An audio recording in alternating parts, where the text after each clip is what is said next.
ఏం చేయవు. సింహాల నోర్లన్నీ మూయబడు. విశ్వాసం ఎప్పుడైతే సన్నగిలిందా సింహాలను వచ్చి మింగేస్తాయి.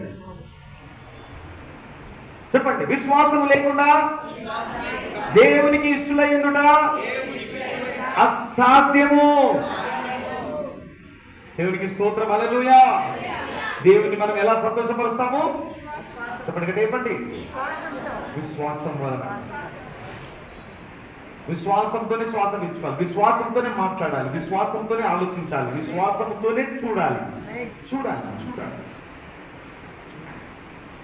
ఇప్పుడు నేను ముందు ఒక స్టోరీ చెప్తున్నాను అనుకో, అది చూడాలి, విజువలైజ్ చేసుకోవాలి, విజువలైజ్ చేసుకోవాలి.